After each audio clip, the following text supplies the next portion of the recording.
What's up, guys? Welcome back to the Morning Brew podcast. I'm your host, Kayla, and I'm interviewing creatives every other week to get the human experience behind their art. Before we get started, make sure that you're following the Morning Brew podcast on Spotify, Apple Podcasts, Instagram, and YouTube so that you don't miss any uploads or announcements. Today's guest is super special because she comes to us all the way from Northern Ireland. Please welcome singer-songwriter Janet Devlin. Okay, welcome to the show. You're so cool. I'm really excited to talk to you. So, for my listeners, what is your name and where are you from? My name is Janet Devlin, and I'm from Ireland. And I'm not very cool, but I appreciate it. I appreciate the sentiment. So I've got a few get to know you questions. Are you an early bird or a night owl? I used to be a chronic night owl, and then I realized I could achieve the same thing if I got up super early. I I just want the peace, and I want no one around, Yeah, and no one messaging. And you get that at 5, 6 a.m. instead of being awake at 3 a.m. that's so true. Okay, and how would an ideal day be spent for you? Oh. Oh gosh, that's really hard. Somehow I cram in horse riding, writing and recording, and hanging out with someone I like. What's a skill that you want to learn? Skill I want to learn. Oh, well, funny. I have decided in my brain that I'm gonna start making rosary beads, like cute little rosary beads, Yeah. to give to people as like a cute little keepsake memory thing. Even obviously, you don't have to be Catholic. I just think it's cute because people wear them as necklaces anyway. So That's super cute. Okay, and then last one. This one is kind of random. If okay. you were walking around, let's say in Ireland, and a frog offers you a side quest with a promise of grand adventure, would you take it? I'm petrified of frogs. Like I used to chase them in the bog, and then the minute they would jump at me, I'd run a mile. Um, Let me say, I would, yeah, of course, if a frog is talking, it's too late to call my psychiatrist, so I may as well go on the adventure. That's a fair point. So, at time of recording, your single Working for the Man came out just a few weeks ago. What's super interesting is that you've been performing this song for how long? 13 years, 14? Yeah, 13 years of performing it, I would say. That's crazy. So why wait until now to release it formally? Well, can't say why I couldn't release it the first time around because I get sued. But obviously, now I can release it. And to be honest, it was one of my favorite songs, and I was really proud of it as a angsty little 17-year-old. So whenever I was in the studio in Nashville, I was like, we go through songs so quickly. Like the last trip we did 22 songs in 3 days. Wow. So it was just like, let me just slide this one in. No one's gonna notice. So yeah, I seen the opportunity and I took it. And then the fact that the teams and stuff liked it enough to consider it as a single was the shocking part for me, I guess. The song is still incredibly relevant over 10 years later. Can you, as much as you can without getting sued, can you walk me through the process of writing the song and kind of what the backstory was? Oh yeah, there's nothing in the writing of it. So I wrote it with Jack Savaretti, who I absolutely love and I was a big fan of at the time. So a little bit of pressure because I've always written songs, but it's different when you write with someone else. Um, and I may have scared him a little bit because I didn't realize that I had sang nothing out loud. So he was just looping these chords, God bless him, while I was writing it. And he thought it was a write-off. I found out later. Until I went, oh, I think I got it. Like, and he's like, oh, thank God. Because it was maybe an hour of him just looping a couple of chords around, I guess. Not ideal. I learned my lesson. The inspiration for the song, honestly, I guess when you're 15, 16, 17, you're really becoming aware of society and its flaws, and you're kind of becoming a bit more aware of politics and injustices, and it's really hard to wrap your head around, that like for me, like I grew up poor, and like I find it really hard to reckon with the idea of like my parents working so hard and still not having exactly what they wanted, I guess. And like, how come you work so hard and then your boss is the one that pulls up in the fancy car and takes the 5 holidays a year? And it was crazy. And I remember distinctly like a memory of my mom that breaks my heart. And I told her about my friend going on this big like travel adventure. I think she was going to Australia. And my mom turning around to me and saying, "I'm so sorry, we can't take holidays like that." And like my mom, God bless her, she had no life when I was a kid, like genuinely. All she did was like make sure that we were okay, that we got to pursue our hobbies and all these things. And then having her say that was just heartbreaking. And like, yeah, it's gonna make me angry. It's gonna upset me as to like how is the system working? And then obviously fast forward 13 years and it's only got worse. So it's even more relevant, and that's what's even more upsetting. It makes me even angrier, to be honest. Yeah, I was curious because I definitely was angsty as well when I was like, 16, 17. And the angst is still there, but it definitely has evolved over time. For you, has the meaning of the song sort of reigned true to the original intention, or has it evolved over time as, like the political climate and everything changes? It's just the only thing that's evolved is I'm angrier. Like I added a whole bit in the song, which was that it don't matter the color of your collar, the Yeah. little fast singing part. And like I just I don't know, I just want to take society, just shake it. Because I'm like, there's something is clearly broken. Like people, we jokingly say here in the UK, like, oh, the cozy living crisis, right? Instead of it's just like the play on word. It's just how people say things, but it's just the cost of living crisis. Oh, yes, yes, yes. Um, and they make it cute, like cozy, the cozy living crisis. I gotcha. But like, I remember when that phrase started coming around, and I was like, cost of living crisis. So basically, you're telling me that some people do not have enough money to literally live. So if you don't have money, you're what? You're going to die.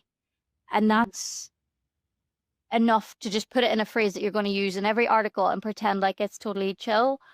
Like, I think I read a stat that was crazy. It was it like 80 people a day in the United Kingdom die from poverty related things? And like, do you know, like back in medieval times, if people in power weren't doing what the people wanted, they would revolt. Yes. Like, what happened to that? What happened to like Bring that back. bring that back, please? Like people are literally dying and we're supposed to be okay. I don't know. If I see it like I'm struggling to even scroll on my phone these days. Like I go on to like TikTok and 1 minute it's like the world's burning and the next minute it's like buy these leggings. La, la, la, la, la. I'm like, what?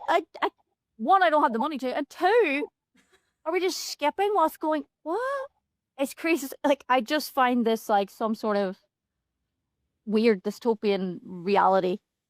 It's crazy when you kind of think about it, and if you, I try not to think about it too much because I start going down the thought spiral and then I panic. But when you think about it from like, a perspective of like, this is crazy. Like people are working and they can't afford proper housing. They can't afford to feed themselves. Like that's insane to me. Yeah, if you can't afford to live, you die. Yeah, and it's crazy because you're like in the UK and I'm in the US and it's the same thing. Like Yeah. what are we doing, people? And I mean, like, I honestly, it's at least once a week I cry over the fact that there's like people in the States that like if you have no health insurance or you don't have money and you just can't go see a doctor. Mhm. What? Uh, like Yeah. I just it really really upsets me, and it's just like I don't know. I know I have far too many feelings, and I'm aware of that. I have BPD. It's literally on a piece of paper that I have too many feelings. But also, I'm not going to gaslight myself and say that it is wrong that I'm upset over these things. Oh, not at all. I think they're trying to trick us into thinking that caring is bad, like being sensitive is wrong. I don't think Yeah. having empathy is wrong. Literally, my stylist sent me a t-shirt the other day that I really want to buy for both of us, which was radicalized by empathy. Yeah, that's a good one. How I feel. How would you recommend avoiding working for the man, either literally or metaphorically? Well, it's hard. It's weird for someone like me because like I got really good grades in school. I tried really hard. I went to Saturday school. I was a competitive show jumper. I like was doing a musical theater exam, like doing all these things to like have a big, massive college application form and be like undeniably to be at that big university. And my dad was very excited because like I said, we didn't have a lot of money growing up, and then it's like, oh, she's getting good grades, she'll get a good job. And then I'm like, I'm off to pursue the arts, father. Which maybe not ideal. Um, but I think for me, like I very much so do not. I what I earn in a month is for a lot of people impossible to live on, I would say. But at least growing up broke, like I know how to make it work. I always know how to make it work. And like I the thing that's like really and when I look at like the world and stuff, I'm like, I get to do what I love, and I get to make music, to write, to travel with work, like just live my little dream in a very modest way. But at the end of the day, like I'm doing what I love and I'm broke. But like it's that thing of yeah, if you're working a job to make ends meet and also being broke but working your ass off, it's like it's really hard. But I don't think there's ever been a better time than now to like take yourself seriously in something. Like there's never been a better time to start your own business alongside all the hustles you've already got going. Like, and I think that it's yeah, once you get to the place of like everything is so awful and so terrible, like the only way is up, I guess. And like for me, like music was my hobby and my release and my way of better understanding myself. And that for everyone looks so different. And I find a lot of the times that when people, yeah, set aside time to do the thing, that they'll probably do actually really well in it. Do you know what I mean? So I think, but I think moving more on the metaphorical side is just like a lot of people are complaining about like Gen Z in the workforce and how they just like leave a job if things aren't working out for them, blah blah blah blah blah. And I'm like, yeah, as they freaking should. They watch their parents have company loyalty for their whole goddamn life and then still get sacked right before they're supposed to get a big pay, like an actual bonus or something. There's no such thing as company loyalty. Businesses don't care. If you can be replaced by a computer, you will be replaced by a computer.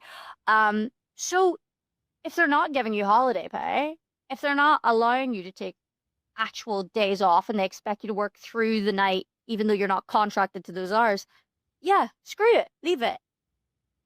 Because where do you win in these scenarios? Like, so I very much stand with the younger generation and their ability to just take no BS when it comes to employment because it's not fair, and they've seen it. Like I seen it, and their eyes are even more open. So it's funny to overhear businessmen talk about it. Yeah, yeah. I'm like, I'm always torn because this isn't my like job. Like my day job is the one that like pays the bills. And then Yes. this is just the for funsies cost money, but I enjoy doing it. So I'm like, at some point, I'm hoping to transition where this can become something that I do, because I love to support like artists, and especially independent artists, that, and like, why don't we all as artists just like stick it to the man? Because oh my God. god. And exactly what you said there, it's like, is the it's the job that pays bills or something. It's basically, that's all it is what you Yeah. said. And I'm like, yeah, that's it. Like, but people seem to forget that part where it's like, it is just a job. Like, at the end of the day, it's just a job. And I think once you detach yourself emotionally, especially because obviously not everyone is able to just drop sticks and go pursue the arts. Sure. Yeah. I'm very much aware of that. So people will have to have jobs, to keep themselves afloat. But it's making the conscious time where you can, if you can, to make art in whatever form, even if it's just journaling, anything. Like, I think it's so important. And like, I think when you asked me if I was a morning person or not, the thing that really, really helped my mental health, and it's so small but so big, is that I used to like roll out of bed, get dressed, get ready, and then go straight out the door and do, not like, my thing isn't a job, like it's a passion, it's whatever, like, but I still have to be at my desk at a certain, like, and do things that need to get done. But I stopped doing it like that. So I started waking up like 2 hours. It used to be an hour, it's 2 hours now before I need to get up. So it doesn't matter if my flight's at 6 a.m., I will still have 2 hours. And at minimum an hour. And that is literally, so I wake up and I do whatever I want in that hour. If I want to scroll on the internet, I will scroll. If I want to play Roblox, I will play Dress to Impress. Like, it's making it so that work is a consequence of your day and not the reason why you got up. That's a good thing. So that you are a person who's living a life. Okay. And you have little moments off your life. And at the end of the day, it's the same. I still take an hour to like have some me time, even if it's something stupid. Like, honestly, like, but it does really help, because otherwise we're just working for the man. Otherwise we're just working for the man. If you don't set the time aside, it's hard obviously for people to get up early. But like, if I can do it, anybody can do it, because I was the worst. But yeah, I find that really fulfilling. I think I'm going to try that, because I always have my brain route time after work, and I'll just play this game on my phone called Cats and Soup, and it's basically you have a forest of cats and they just make soup, and then you sell the soup to get more cats for the forest, and you can like dress them up and stuff. So anyways, that's my Yes, I love it. my game. If I'm emotionally distressed, I will play Picnics and Plushies, which is just a game where you build little houses. You just build, and I'm like, I'll never own a real freaking house, so I may as well build a really cute one. Let me just decorate the virtual house for the cat, because I'll never own property in this economy. Literally. So let me have my ha hee hee time on my little silly game. Honestly. So you auditioned on X Factor in 2011 when you were 16 years old. And that's around the same time frame to when Working for the Man was written. Would 17-year-old Janet believe how cool you are now? I don't think it's cool. I just, at that age, luckily, I still had a very strong sense of self. Even if it was what I didn't like, it was still something that I could fight for. Unfortunately,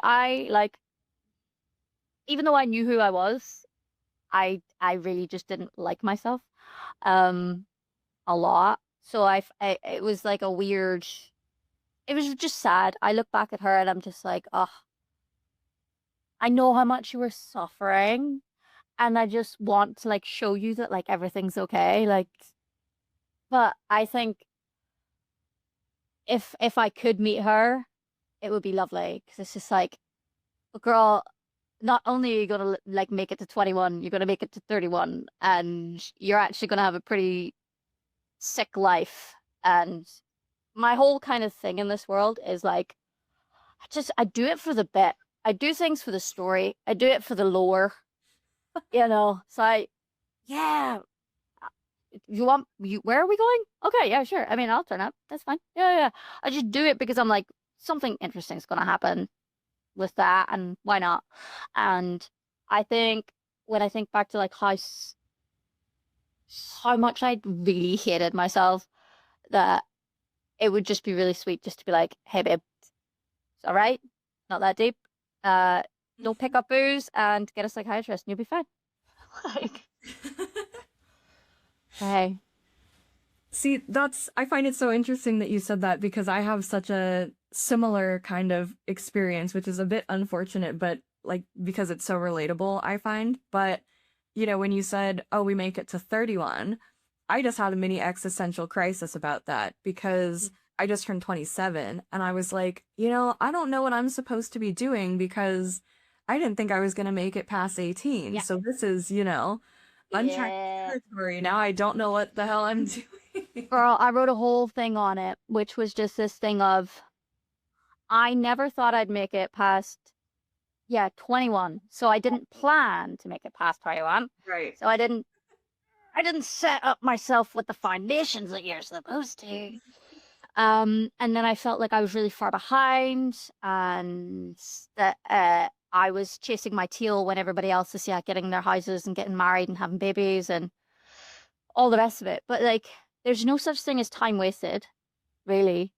You did exactly what you needed to do at the time, and I feel like all of my crises added up. I basically, when I turned 30, I was like really happy because I was like, we really love ourselves. We've crafted a life where we get to do what we love. Yes, we're not as ahead in those personal life aspects. However, a lot of the people who have the house, have the car, have the wife, everything, they don't know themselves, and probably in a couple of years they're gonna have that big meltdown instead of all the little meltdown. Like, because there's so much self-discovery that comes from like breakdowns. Oh, absolutely. Yeah. And I know myself so intimately. I know all my boundaries and all my quirks and all that. I know so well when I need to unplug and zone out and just take myself away from something and call a day. But I also know now when I can push myself when I'm being a big baby and when I just need to buckle down, and also knowing gratitude, because I hear it all the time, people being like, oh my God, I don't want to get older. Oh, like I can see I've got wrinkles. Oh my God. Da, da, da, da. What a blessing it is to get older, because not everybody had the chance. That's so true. Like, that is what grinds me anytime I think I haven't done enough, or maybe I should get Botox, or maybe I should go do this. Maybe I should go get abs again. Like, da da da. And just, when you're just beating yourself up about it, it's just, there's so many people I've lost along the way in life from really sad circumstances, and people who really wanted to live and just never got the opportunity because some like cancer or something. And it's like, frick, they would bite your arm off to be where you are. And aging is a thing that's going to happen, hopefully. Like, yeah. So every line, everything, every forehead or crow's, whatever these terms are, that's just like a stamp book on your body of all the years you've lived, all the smiles you've had and all the laughs you've had, and it's a nice thing. And don't let some weird beauty magazine or blogger or cream or because somebody's trying to charge you money. If you don't like something about yourself, somebody's trying to charge you for it. Do you know what I mean?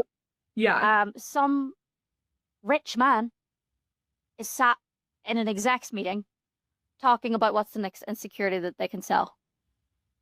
And I don't like giving my money to the man. So I'm good. You know what? I love myself. Haha. Joke's on you. Quite literally, dissecting it all the way down to the bare bones of it is the fact that there's somebody making a profit out of it, and it's not me. So this kind of leads into my next question.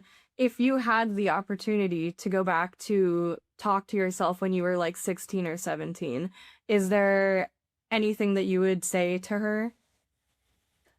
I think I pretty much said it, which is just like, don't drink alcohol, go to therapy, and get a psychiatrist. Make good choices. Honestly, just a psychiatrist and no drinking would have saved me a lot of not wasted time, but a lot of pain and heartache, pretty much. That's fair. That's fair. I think everyone's got that phase. I can relate to that phase.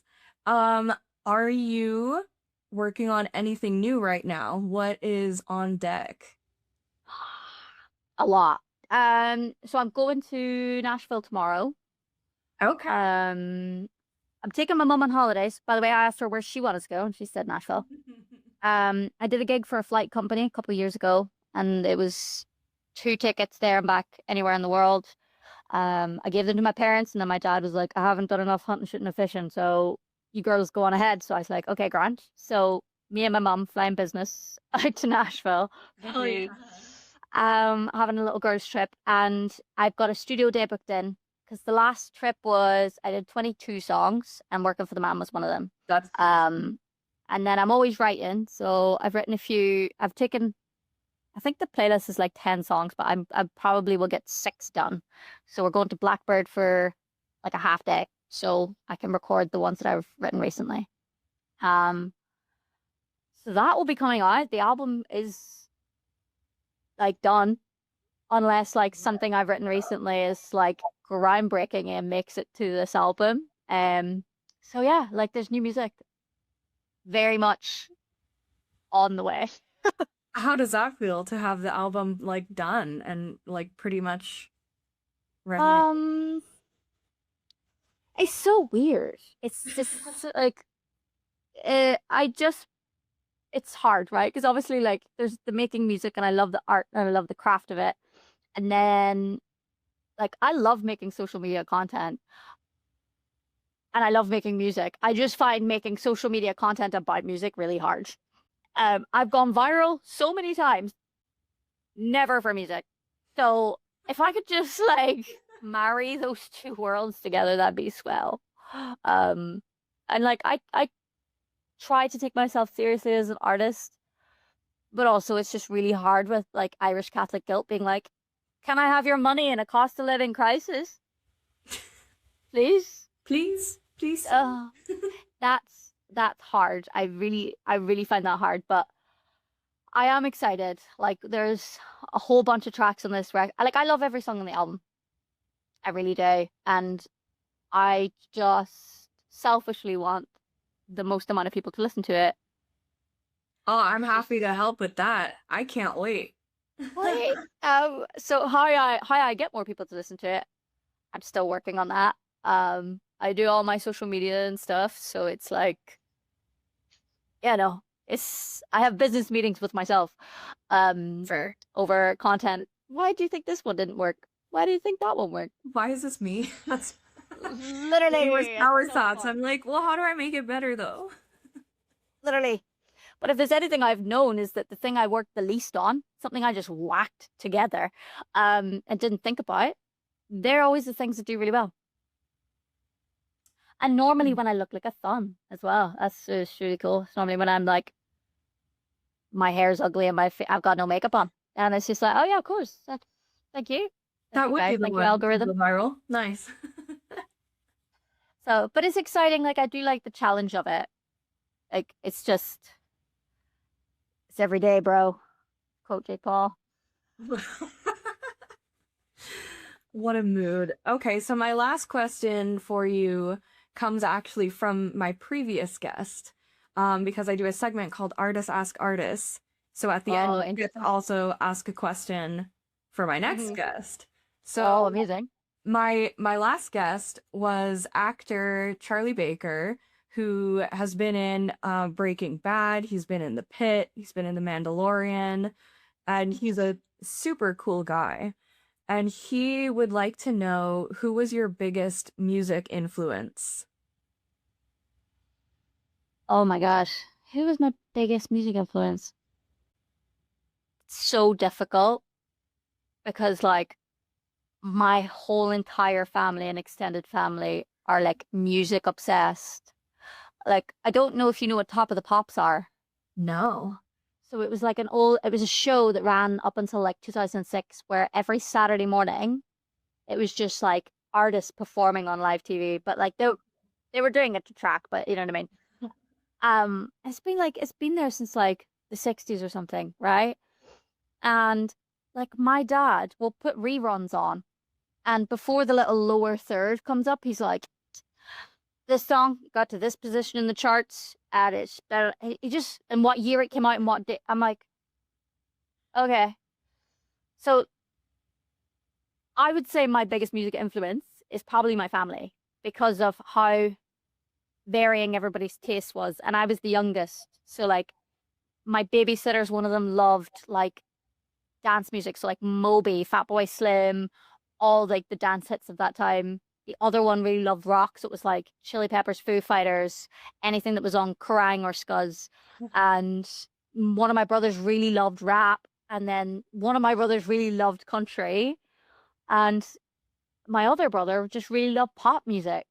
And my parents met at a country music dance. So they love country and growing up with their kind of like pop influences as well. But like, yeah, the whole family. Obviously, country's the thing that everybody agreed on. Like everyone in my house loves country. It's probably the same in most Irish households. For country people, like we call it cultures. So for cultures, they do love a bit of country music. Um, but yeah, I can't pin it to like a specific artist because there was too many. That's fair. That's a good answer. Okay, and so you could ask anything for my next guest, which will be Nigel from the band Unbelievable Truth. I'm just checking because I want to make sure. Okay. All right, I've got one because I've just read a little bit about him. Okay. He is a multi-instrumentalist. Okay, so I want to know if he could only play one instrument for the rest of his life, what would it be? Oh, that's a good one. I feel like he's probably going to say keys because at least if you play keys, you can program and you can program That's any fair. instrument. But I would love to know if it's something different. Okay, okay. I will ask him that for sure. And then lastly, I like to leave a space for shameless self-promotion. So, where can people find you and interact with you and help make your other videos go viral? All right. Well, my website is janetdevlin.com because I thought outside the box on that one. I'm on every single social media that you can think of. Well, the main ones. And I'm not gonna say some other ones, but TikTok I'm on, Instagram, Facebook, Twitter I don't really use it. It scares me. Yeah, and I post all the time.